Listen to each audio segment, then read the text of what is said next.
Bonjour.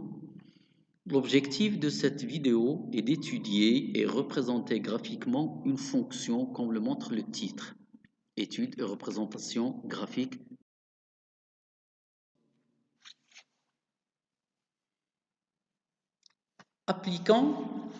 Essayons de traiter cet exercice dans lequel on vous propose cette fonction. Il y a un ensemble de questions qui portent sur le domaine de définition, la parité, des limites à calculer, l'asymptote oblique, le calcul de la dérivée, puis la monotonie, le tableau de variation et la dérivée seconde, bien sûr, pour étudier la concavité qui vient après. Et enfin, c'est le traçage de la courbe. Alors, on a traité une activité ensemble, on vous a donné le plan accompagné de certains éclaircissements et de certaines remarques. Essayez de prendre en considération ce qui a été déjà vu, mettez pause à la vidéo et prenez votre temps pour chercher et pour répondre aux questions qui vous sont ici proposées. Et bien sûr, la solution qu'on va vous donner après, c'est de comparer ce que vous avez trouvé avec la solution qu'on va vous donner.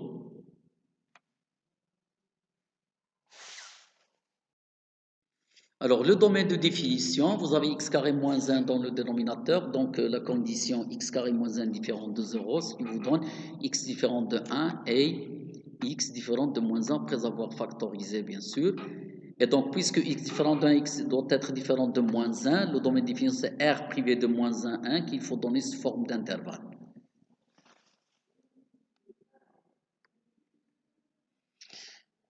La parité. La parité, on a deux conditions à vérifier. Tout d'abord, le domaine est centré en 0, c'est-à-dire pour tout x appartenant au domaine de définition, moins x aussi appartient au domaine de définition.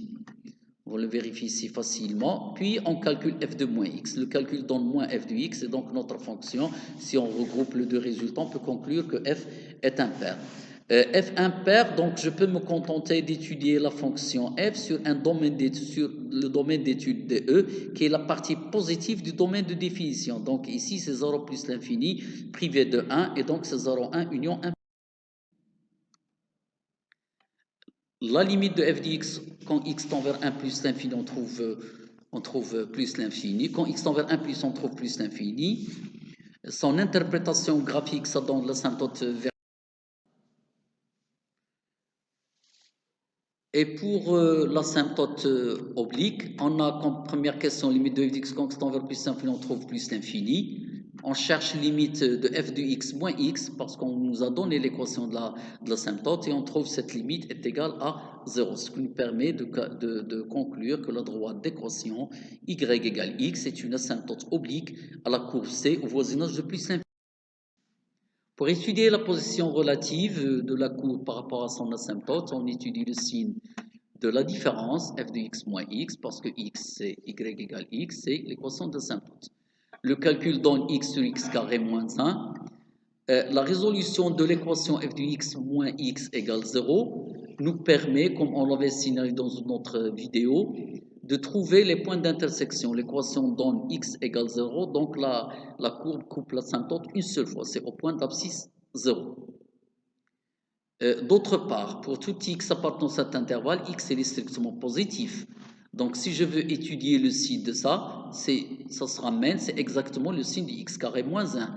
X carré moins 1, c'est un polynôme de deuxième degré. Il s'annule en moins 1 et en 1, mais sur l'intervalle 0 plus l'infini, j'aurai ici moins et ici plus.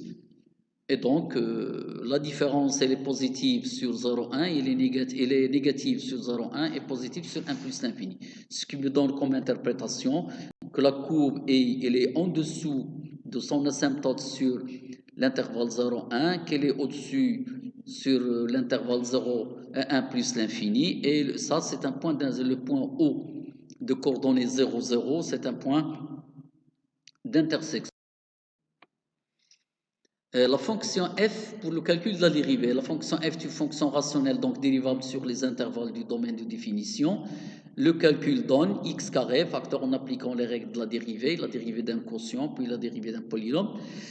On trouve x carré, facteur de x carré moins 3 sur x carré moins 1 au carré. Rappelons que le dénominateur, il ne faut jamais le développer parce que généralement, il a la forme d'un carré, donc il est toujours positif. Et nous, on a besoin du signe de f' du x. Et le numérateur, vous est toujours conseillé de le factoriser quand c'est possible, bien sûr, parce qu'un produit, il a un signe un peu plus facile que si la forme n'est pas factorisée.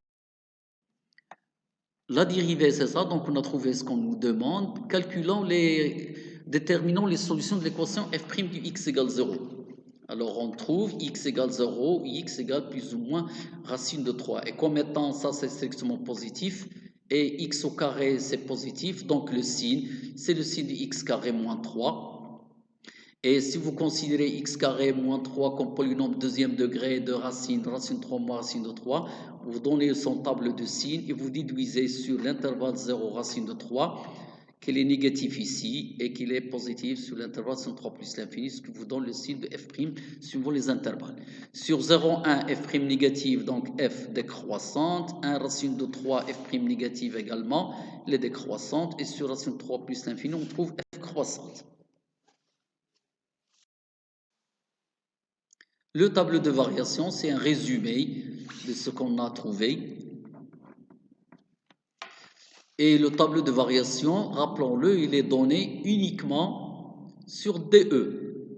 Si on veut compléter l'autre partie, il faut utiliser le fait que votre fonction est impaire et utiliser les conséquences de ce résultat.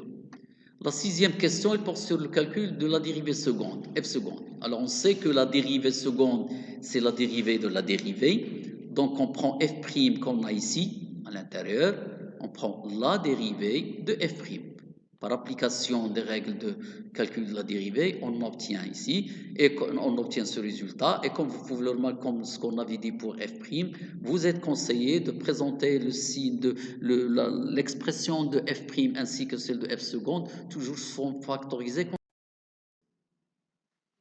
Étudions maintenant la concavité. L'étude de la concavité, elle repose sur l'étude du signe de f seconde.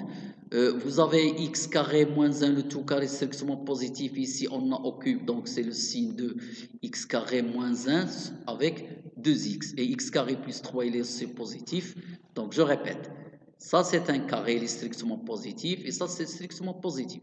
Je décompose ce cube, il me reste 2x sur x carré moins 1, et j'étudie le signe de cette quantité qui sera exactement le signe de f seconde, ce qui nous donne ce tableau de signes. Remarquez ensuite, à partir de ce niveau-là, on parle de la fonction f, donc il faut enlever le moins 1 et le 1 comme étant